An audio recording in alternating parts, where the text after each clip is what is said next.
Vamos ahora. Gracias por continuar con nosotros esta mañana. Tenemos a Mayra Jiménez, la ministra de la Mujer. Muy buenos días. ¿Qué tal? ¿Cómo estás? Madrugando. Madrugando. ¿Le gusta madrugar, ministra? Casi siempre. Yo creo que Eddie ella me es tu despierta a las 4:30 de la mañana. A las 4:30, y a las pero, 5. pero Sí, no, yo he pero hablado no a las por, 4:30 de las 5. 5 no de por la amor. madrugada y escribe, y pregunta. Porque yo me levanto a las 4:10, pero no es por amor. Está temprano, Mire. usted está en línea. Mire, yo me levanto a las 4, me despierto a las 4:10. Yo Y generalmente me pongo a leer, pero no es por gusto. Lo pesado es salir. No es por amor. No es por amor. No, Trabajo. es por responsabilidad. Bueno, esta mañana nosotros comenzábamos la jornada con Claudia Sheinbaum, que justo en la madrugada daba el grito de Dolores allá en México. Y yo sé que estuviste en una actividad que incluía su presencia, de hecho tenemos algunas imágenes. Cuéntanos cómo fue eso, de qué se trata. Sé que también es un esfuerzo que no solo tiene la representatividad de las mujeres desde República Dominicana, sino del mundo y de América Latina en particular. Muchas gracias, Edith. Sí, en México se realizó recientemente la Conferencia Regional de la Mujer que organiza la CEPAL por alrededor ya de 6 décadas, ¿no? Y en esta conferencia regional este año en México se abordó como tema principal los cuidados como centro de desarrollo, pero también como una política pública que pueda asegurar un mayor bienestar para las familias, tomando en cuenta el impacto de este tema. Y en ese sentido, la presidenta de México encabezó ese encuentro que además permitió el debate de muchos temas tendentes a potenciar el desarrollo económico, la autonomía económica de las mujeres en la región de América Latina y el Caribe. Entonces fue una buena oportunidad de que la presidenta Claudia compartiera con las delegaciones de toda la región que estuvo presente también todos los avances que en materia de igualdad ha tenido México en los últimos años. Y digo en los últimos años porque hay que reconocer que en el sexenio pasado el presidente López Obrador se avanzó también en materia de igualdad, de participación igualitaria de las mujeres, también en fortalecer todo el marco jurídico y de derechos humanos de las mujeres, y que en esta gestión de la presidenta ese proceso se ha fortalecido, inclusive asegurando la plena ciudadanía y la participación igualitaria de las mujeres en la Constitución, para asegurar que en materia de derechos no haya vuelta atrás. Por lo tanto, Edith, hay que decir que cuando hablamos de México no es solo que las mujeres están en el centro y de lo que está pasando a nivel de las reformas políticas, sino también que eso se está traduciendo de manera muy significativa en una mejoría de la calidad de vida de la población, porque allá, al igual que aquí y al igual que en la mayoría de los países de la región, de alguna manera los niveles de pobreza, los niveles de desigualdad siguen teniendo rostro femenino. Por lo tanto, fue una gran oportunidad para debatir de cara al futuro cómo seguir avanzando en esa agenda que permita que los hombres y las mujeres puedan vivir en igualdad de derechos. Así es, Claudia Sheinbaum es una visión de izquierda a la que no ha renunciado, a la que no reniega. Ha logrado encaminar México por un buen sendero. Qué bueno que haya tenido esa experiencia. Ministra, permita que compañera Kenia le brinde un cafecito Santo Domingo que le ha traído. Y le pregunto, entre tanto, su opinión sobre este caso que ha causado espanto, ¿no?, en la sociedad dominicana. La violación grupal, en este caso en Villa González, pero también se han producido otros, incluido con la participación de militares, policía. Germán, antes de pasar a esto, quizás también comentar que en México igual tuvimos la oportunidad de conversar con senadores, con diputadas, diputados, senadoras también, sobre las reformas que ellos han logrado en materia de los derechos humanos de las mujeres. Y lo menciono porque nosotros tenemos, frente al tema que acabas de mencionar también, el desafío como país de fortalecer nuestro marco jurídico para asegurar que cada vez más una situación de esa naturaleza encuentre una respuesta en la ley que permita una sanción ejemplar que sirva además para disuadir que estos casos no ocurran. Y en México y en algunos países de la región se ha avanzado mucho en materia de la ley, una ley integral de violencia, que por cierto también en nuestro país tenemos pendiente a nivel del Congreso.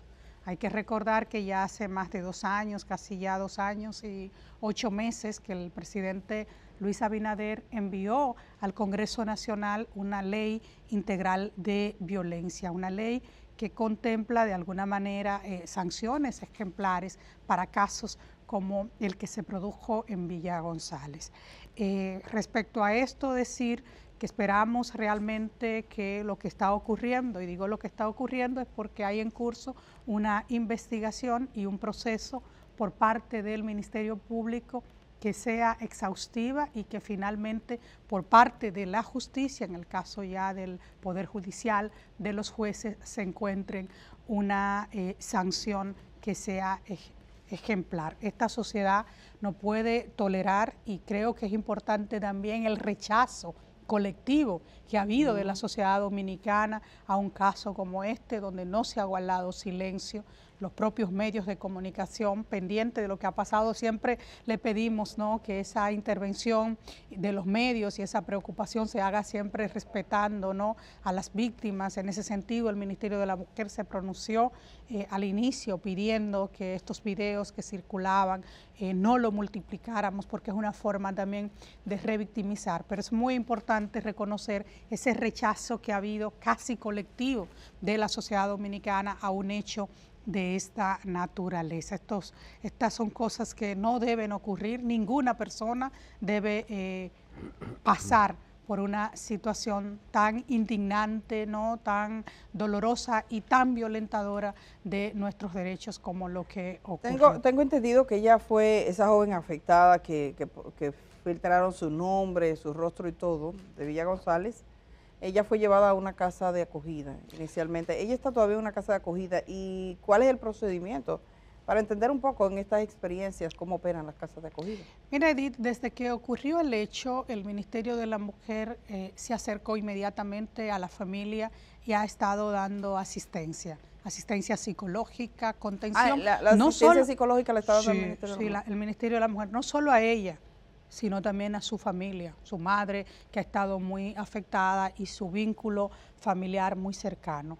Esto ocurre cada vez que nos enteramos de algún hecho que afecte a una mujer en materia de violencia de género, en materia de su dignidad humana. Obviamente que también le ofrecimos los servicios de asistencia legal, pero ya la familia había contactado a un abogado vinculado, amigo de la pareja de esta víctima, y que es una persona también de los medios de comunicación, pero ahí hemos estado también ofreciendo todo nuestro apoyo que puedan necesitar para este caso. Y nosotros somos muy cuidadosos, que a veces la gente dice, ¿pero qué está haciendo el Ministerio de la Mujer? Interviniendo desde que ocurren los hechos. Ahora, nuestros protocolos de atención a las víctimas son muy estrictos en el sentido de no dar información de lo que está ocurriendo. Que no pueden llevar cámaras. Que se está ofreciendo. No, jamás. O sea, a jamás. la casa de acogida no llevan cámaras. Jamás. Para no eso. revictimizar. Nosotros tenemos cámara interna para controlar todo el tema de seguridad de las casas, porque no solo tenemos casas, tenemos un centro ¿Cuántas nacional, casas tiene de acogida? En 18. 18. Y dentro ¿qué de tanta ellas gente llegan allí? Bueno, te puedo decir que al corte de nosotros en diciembre, y más la data de este año, ya nosotros llevamos alrededor de 8.600 mujeres que han sido atendidas con sus hijos e hijas. Y también decir que quienes pasan por estos refugios no se han convertido en una víctima de violencia. Creo que eso es muy importante. Si fuéramos hoy también a esas casas, ¿cuántas podemos encontrar normalmente? Un día normal en una casa de acogida, digamos que en todas las que tenemos en el país, ¿cuántas mujeres estarían? Varía mucho, aumenta mucho en el fin de semana. Si te hablo del fin de semana, podemos hablar en promedio en todos nuestros centros de entre 100, 120, 100, 120, incluyendo sus hijos e hijas. Y por supuesto, luego retornan a la casa. Que a veces tenemos más niños y niñas que mujeres, porque tenemos una madre que llega con 2, que llega con 3. Pero cuando estamos hablando entonces de los días de semana, digamos que de lunes a jueves el número puede oscilar entre 60, 50 mujeres promedio, pero el fin de semana suele aumentar mucho y de donde más nos llegan los casos generalmente es por supuesto el Gran Santo Domingo, es la provincia de San Cristóbal, la provincia de Puerto Plata y Santiago, al igual que la Altagracia también tienen estadísticas altas de participación en estos centros. Pero te repito, a diciembre estábamos hablando de alrededor de más de 8,000 asistencias ofrecidas. En un año, el año pasado. No, entre el 2020 y 2024. Y esa línea, esas casas de acogida también se conectan con la línea de emergencia asterisco 212 y en la línea de emergencia hemos atendido más de 30,000 casos de mujeres también cuyas vidas han estado en riesgo y la llamada responsable de un familiar, de alguien de la comunidad que ha dado cuenta al Ministerio de la Mujer de que en esa casa, en ese espacio se está produciendo agresiones físicas o psicológicas a las mujeres, nos ha permitido también una intervención oportuna. Y de ahí la insistencia del Ministerio de la Mujer de que la población, Edith Herman, asuma, entienda que la violencia no es un delito entre el marido y la mujer, que la violencia no es una cuestión entre el hombre y la mujer, que la violencia es un delito de orden público desde el año 1997 y que todas y todos debemos tener la responsabilidad de actuar, que no podemos enterarnos de que ahí algo está pasando en la comunidad y no denunciarlo. Hay que dar oportunidad al sistema de protección a víctimas para poder ir en auxilio de quienes están en riesgo. Precisamente, asterisco 212, ¿qué tipo de denuncia o qué tipo de servicio se puede requerir ahí? Denuncias, ¿cuándo llamar ahí? Cada vez que usted esté enterado de una situación de violencia contra las mujeres. Aunque no sea de un vecino, no se mete en pleito de marido y mujer. No, es que puede hacerlo cualquier persona y lo puede hacer de manera anónima. No le vamos a pedir sus datos para ir en auxilio de esa víctima. Obviamente que le vamos a preguntar la dirección para poder ir, pero sus datos personales usted está produciendo la denuncia. No, entonces recibimos denuncias de la comunidad, pero también de las familias y de las propias víctimas también. Y esto es muy importante que se sepa que hay una línea de emergencia que funciona las 24 horas del día, los 365 días del año y que estamos en condiciones de ir en auxilio rápidamente en todo el territorio nacional, porque esto también es importante. Se trabaja coordinado con la policía, con las fiscalías, con todo. Yo tengo un caso acá, evidentemente el tema de la violencia en perjuicio de las mujeres, que próximamente, bueno, tendremos ahí en noviembre. Es un tema que cuando se habla de las situaciones que vive la gente, pues siempre sale. Y en República Dominicana es increíble. En esta comunidad de la que le voy a hablar, que es San Antonio de Guerra, en menos de un mes han asesinado a 2 mujeres.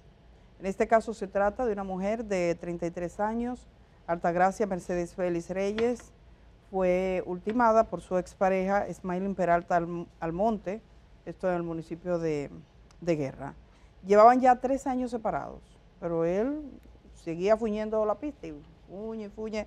Ella le puso varias órdenes de alejamiento, cosa que siempre es tan inefectiva. A pesar de las órdenes de alejamiento, pasó la tragedia.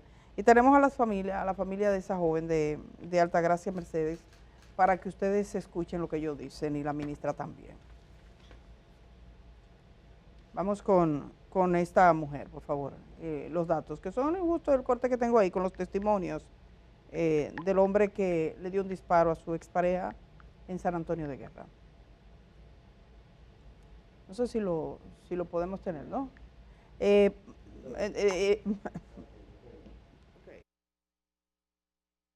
le digo que muchas veces tenemos a las mujeres como posesivas. Muchacha tranquila de la iglesia, del trabajo a la iglesia y la casa.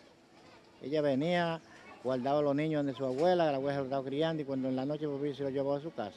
Pasó el día como a las 9 de la mañana, donde la doña cocinó, comió, bebió café, bebió agua, se acostó ahí con su abanico.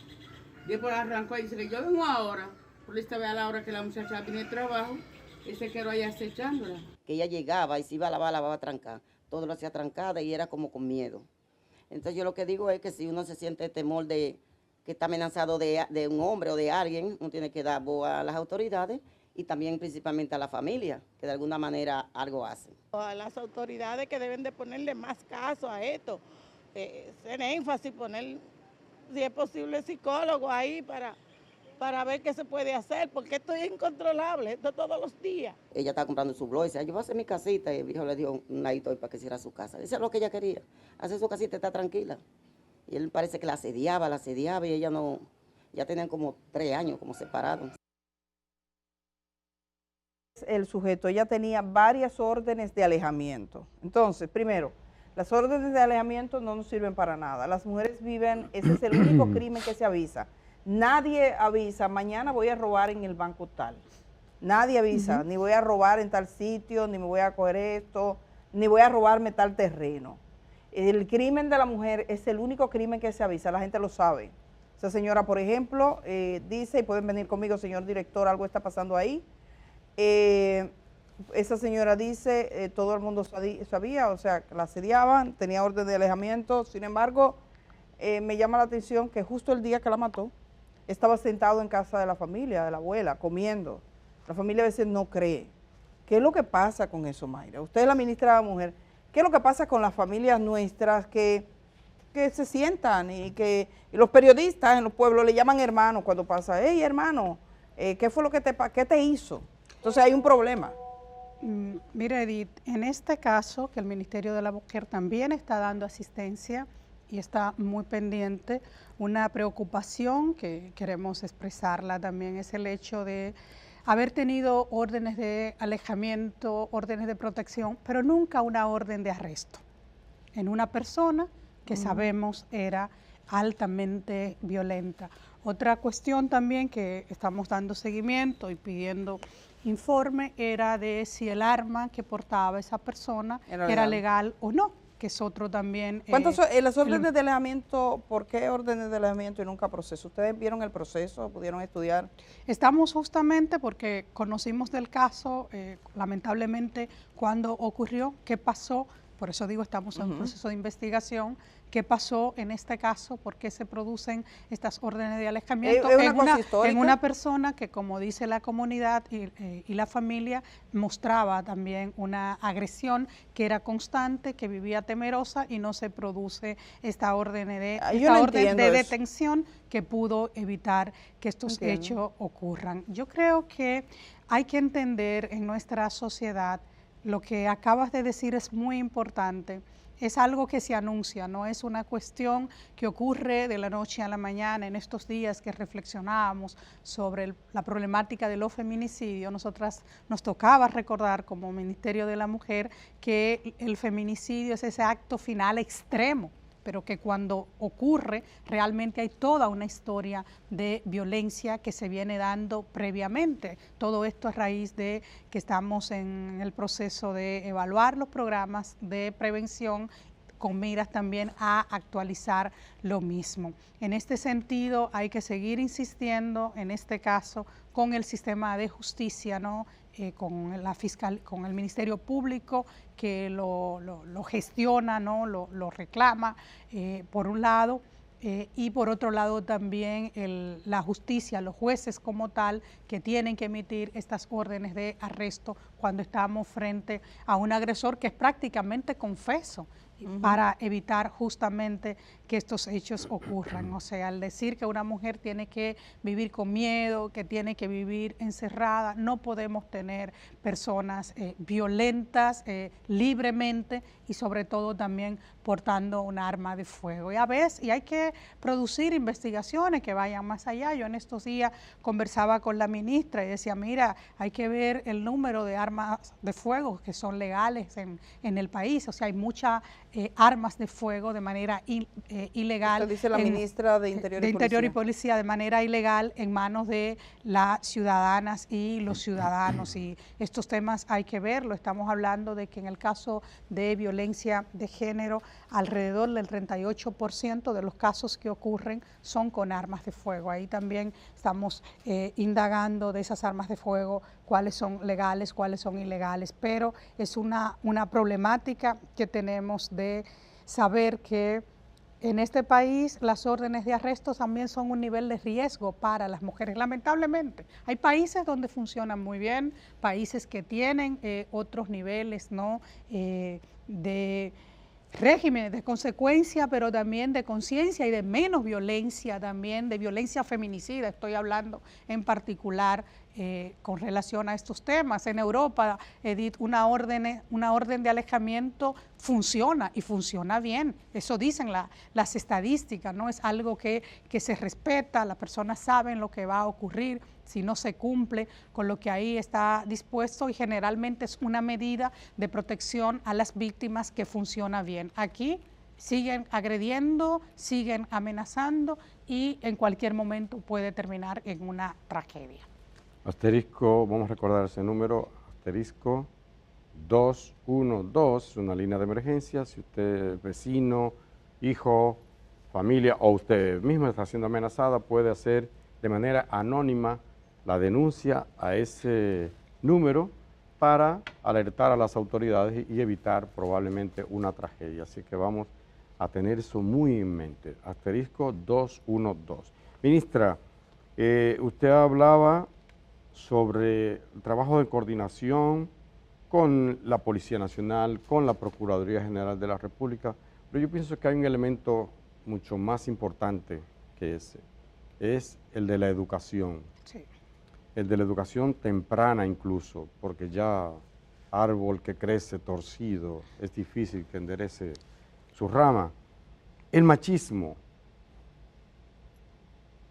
depende de esa educación temprana, pero resulta que está en manos fundamentalmente de mujeres, tanto en las escuelas, la mayoría son mujeres, como en la casa.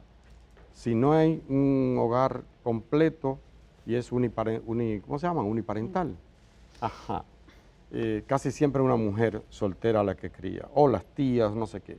Como que parte de ese machismo y de esa violencia que ejerce el hombre, no le estoy echando la culpa, estoy tratando de entender el asunto. Tiene que ver con la formación o la deformación de esa persona, que se la da una mujer, dicen algunos. Como un poco. Ay, Germán, pero hay que recordar otra cosa mucho más profunda. Dele. La educación que se recibe a nivel de las aulas no la diseñan necesariamente las mujeres. No. Hay que recordar que lo que se imparte en las aulas responde a un currículum que hay que ver quién lo está elaborando, y en este caso yo le puedo asegurar a usted que no necesariamente son las mujeres que están decidiendo ese contenido que tiene que darse a nivel de las aulas, y me alegra mucho. Pero no echándole la culpa, perdón. Pero me alegra no mucho, echándole la culpa. Me alegra mucho que el tema venga. No, que el tema venga, porque estoy totalmente de acuerdo que no hay forma de erradicar los niveles de violencia en todas sus expresiones, más allá incluso de la propia violencia de género. Para la convivencia ciudadana, la educación juega un rol fundamental. No hay forma de eliminar los niveles de violencia si no partimos de una educación, como muy bien usted menciona, a temprana edad. Una educación que nos enseñe a las niñas, a los niños a vivir desde ese respeto a los derechos, con otros valores. Entonces nosotros tenemos como el desafío de que en las escuelas se forme en estos temas, y lo hemos tenido muy presente con el Ministerio de Educación. El Ministerio de la Mujer ha propuesto al Ministerio de Educación unas cátedras educativas sobre la vida para que sean tomadas en cuenta o sean incluidas en el currículum, en la tanda extendida. Y también el Ministerio de la Mujer trabaja con la población adulta para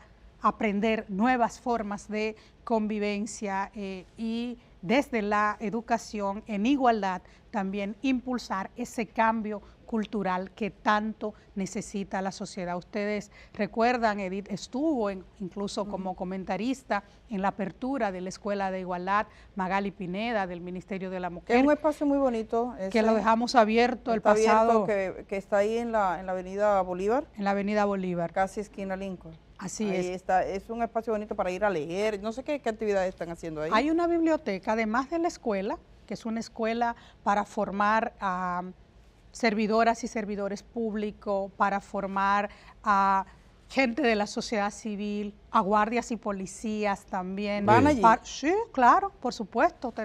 Ya han pasado varias cohortes antes de abrir la escuela, que teníamos proceso de formación, y ya en la escuela también en clases presenciales, en clases también virtuales, pero también para formar a mujeres del liderazgo social, del liderazgo político. Y esa escuela de igualdad del Ministerio de la Mujer es una gran apuesta de esta gestión del presidente Luis Abinader de contribuir a ese cambio cultural que tiene que producirse en la sociedad para que podamos vivir mejor.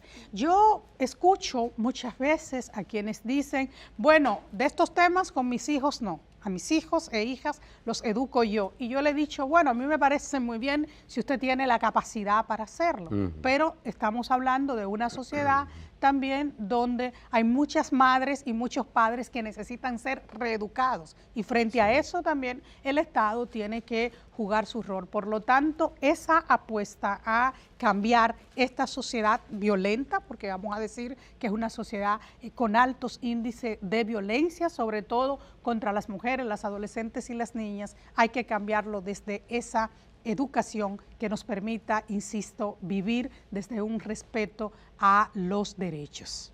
Bueno, tengo algunas imágenes que me gustaría compartir con usted. Creo que la vicepresidenta estuvo en México también, ¿cierto? No, la vicepresidenta no pudo ir. No estuvo.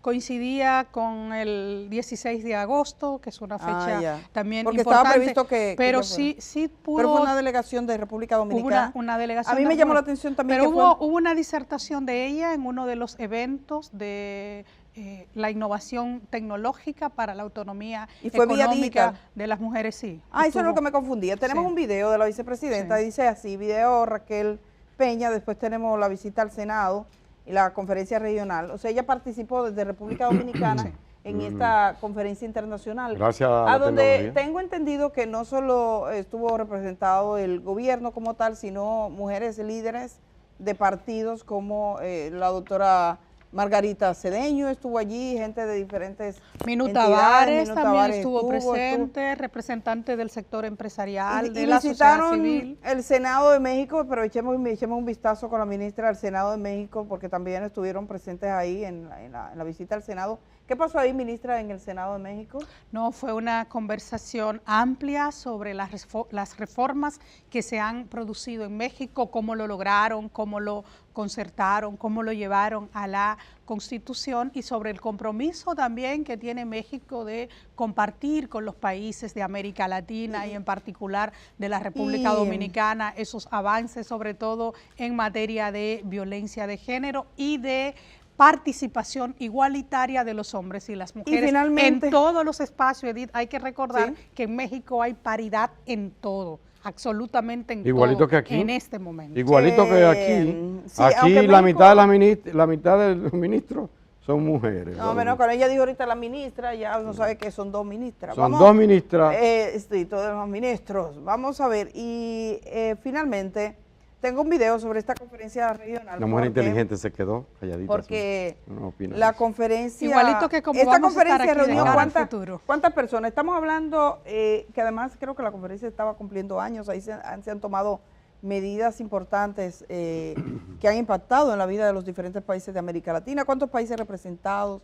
delegaciones. Toda la región y delegación, toda la región de América Latina y el Caribe estuvo presente, no hubo ningún país que estuviera ausente de esta región, pero también tuvimos la participación de delegaciones importantes, de organismos de cooperación al desarrollo, del cuerpo diplomático acreditado ahí, de gobiernos también de las diferentes regiones, en particular de Europa, que dieron mucho apoyo, también Estados Unidos y obviamente que estuvieron también de regiones hermanas como Asia y África participando, porque esa es una conferencia que se hace también en las demás regiones y siempre vienen de manera solidaria. Pero estamos hablando de que esta conferencia reunió alrededor de 1.500 mujeres del liderazgo mundial en todos los temas que tienen que ver con los derechos humanos de las mujeres, que versó fundamentalmente sobre los cuidados, pero que permitió hacer un análisis profundo de en qué punto estamos en temas de